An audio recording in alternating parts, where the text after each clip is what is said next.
Crescer e liderar, esse é o nosso lema. Com fé no coração e a força em cada tema. Fernanda na voz, ensinando a lutar. Na vida a meta é sempre melhorar. Você está ouvindo o podcast sobre liderança, produzido em parceria com a Universidade Federal Fluminense. Fala, líder! Eu sou Fernanda Gonçalves, administradora, pós-graduada em Recursos Humanos, treinadora comportamental pelo UFT. Crescer e liderar, esse é o nosso lema. Com fé no coração e a força em cada tema. Fernanda na voz, ensinando a lutar. Te convido a acessar o meu site, fernandagonçalves.com, meu Instagram, eu.fernandagonçalves, e a maratonar todos os episódios deste podcast.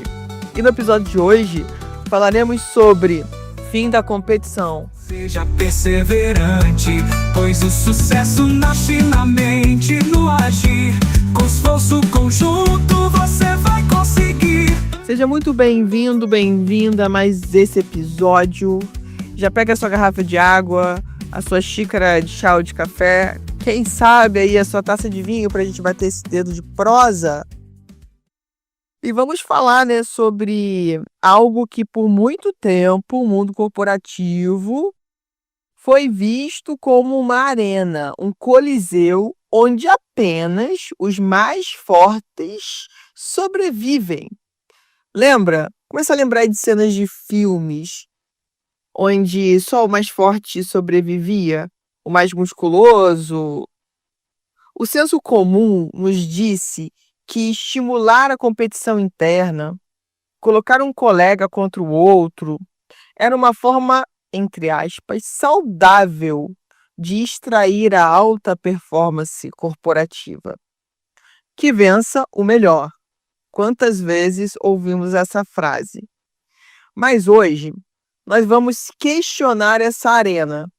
Será que estamos construindo um time de gladiadores que lutam entre si ou uma equipe unida que luta pelos mesmos objetivos? Vamos falar aqui sobre por que a competição interna pode ser o veneno mais sutil para a sua cultura. A ideia de que a competição interna é saudável é uma meia-verdade bem perigosa. Ela pode até gerar picos de resultado a curto prazo, mas o custo a longo prazo é simplesmente devastador. Quando um líder estimula ou permite essa competição interna, ela cria uma espécie de guerra civil silenciosa. Nesse ambiente, as pessoas param de colaborar. Por que eu vou ajudar o colega se ele é meu concorrente direto pela promoção? A informação vira moeda de poder, guardada a 7 chaves. O erro do outro é comemorado como uma vantagem para si. O foco muda de vencer o mercado para vencer o colega da baia do lado. Isso cria um ambiente de estresse crônico, desconfiança e individualismo. Você não constrói uma equipe heróica, você constrói um amontoado de heróis solitários, que só sabem guerrear por si e para si. Cada um lutando por sua própria glória e ego, E um time de heróis que não joga junto sempre perde para uma equipe mediana que sabe colaborar. Já passou por isso, líder? Eu já passei por isso algumas vezes. A alternativa é transformar a mentalidade da sua equipe de gladiadores para de um time de esporte coletivo. Pensa lá no basquete ou no vôlei. Ninguém ganha sozinho.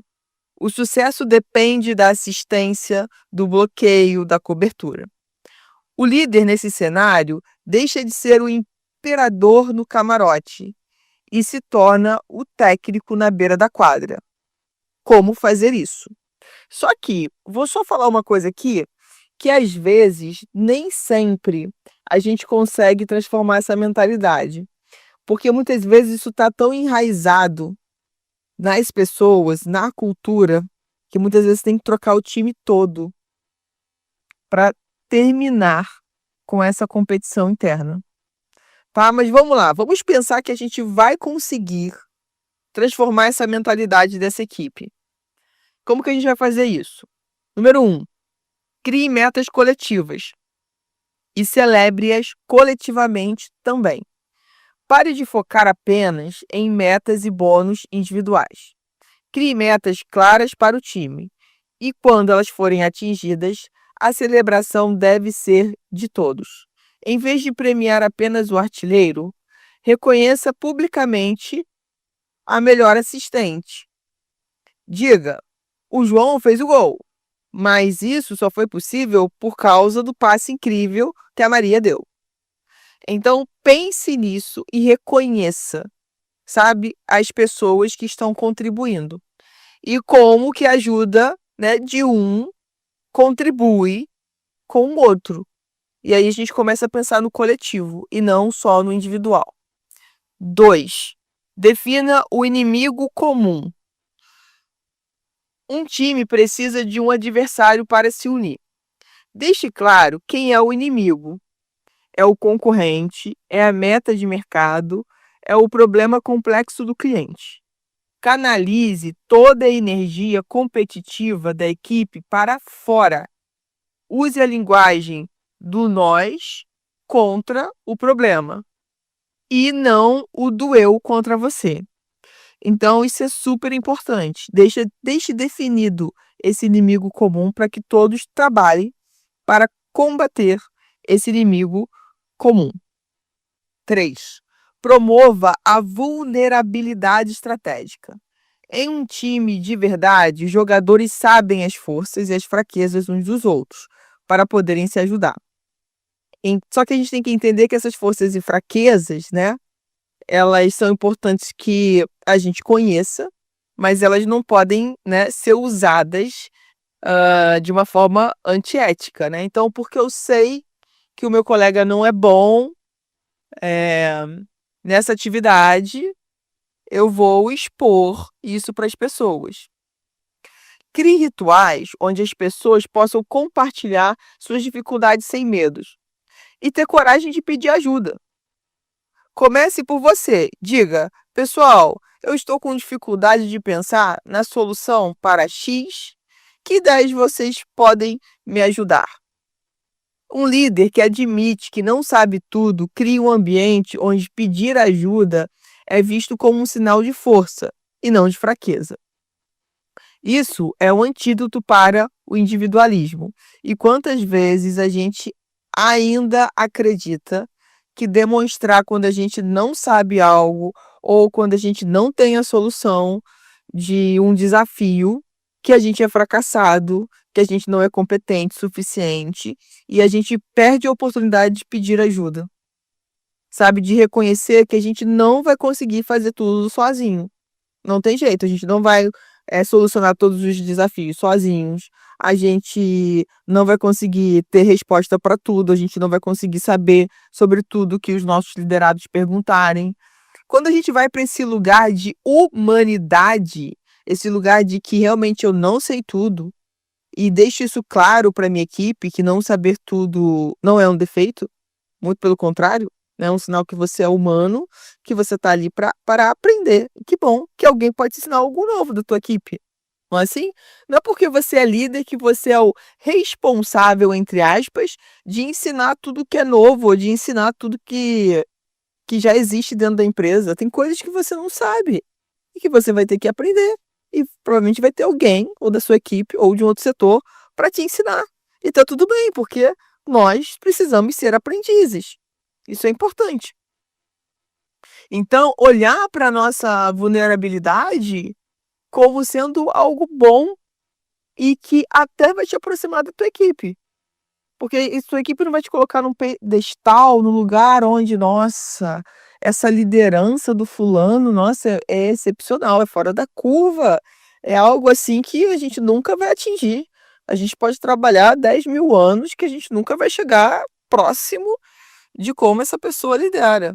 Então, mostrar as suas vulnerabilidades e o quanto você é humano e não super-herói é muito importante no dia a dia. Isso vai, com certeza, unir você à sua equipe e vai fazer com que outras pessoas possam também se dar ao direito de serem vulneráveis, de estarem vulneráveis, de poder conversar sobre suas dores, sobre suas questões, sobre os seus desafios. Então, esse lugar, né, que a gente começa a abrir, eu diria, de humanidade mesmo, sabe, vai trazendo outras pessoas, vai deixando outras pessoas à vontade também para seguir o nosso exemplo, né. Eu sempre falo da importância de sermos bons exemplos. Eu sei que a gente falha, né, porque a gente não é perfeito, a gente é humano, então nem sempre a gente vai ter um bom exemplo, mas se na maioria das vezes a gente conseguir ser um bom exemplo,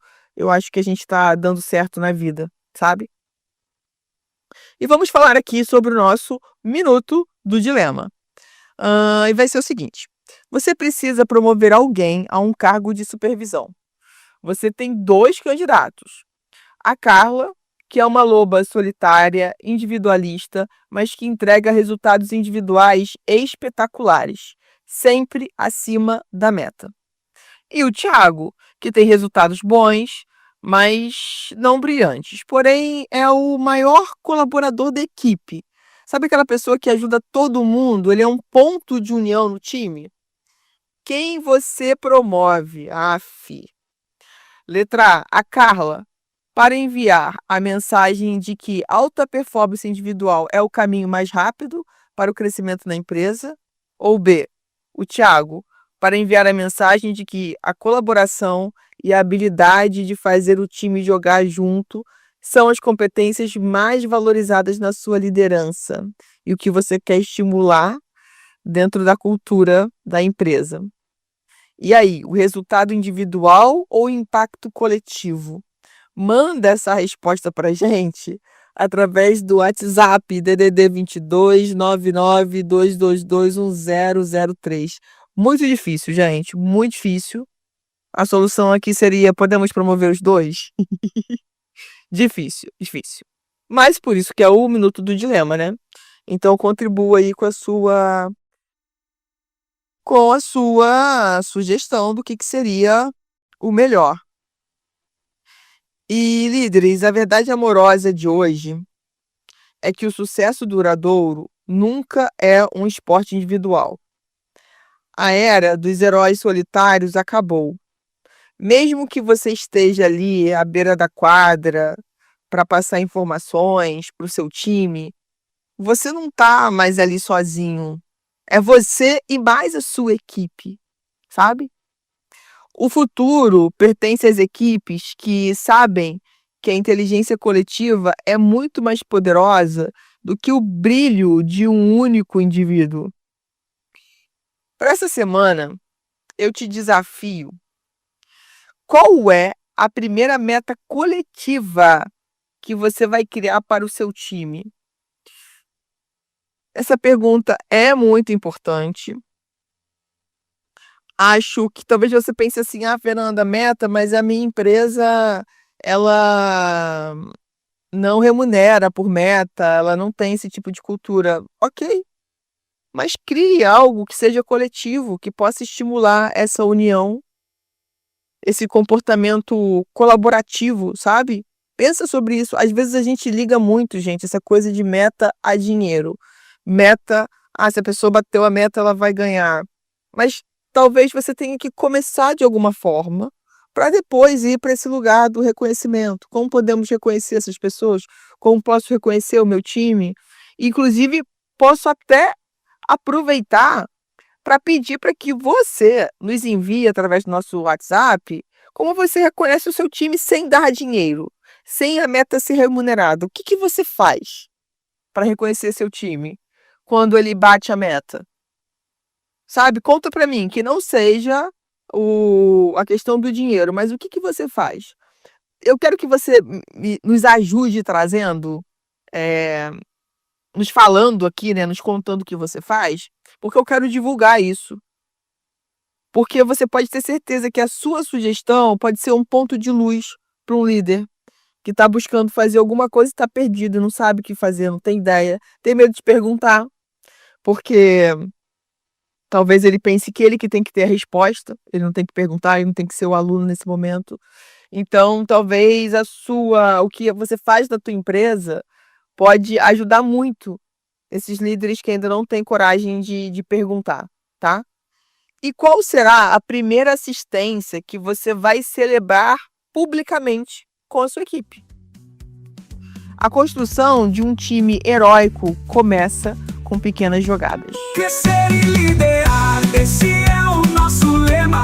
Com fé no coração e a força em cada tema. Você ouviu mais um episódio do podcast sobre fim da competição na Universidade Federal Fluminense. Caso deseje enviar alguma mensagem, envie para o nosso WhatsApp DDD 22 99 222 1003, colocando no assunto da mensagem o meu nome. Para mais informações sobre os nossos projetos, acesse fernandagonçalves.com. Pois o sucesso nasce na mente, no agir. Com esforço conjunto você vai conseguir.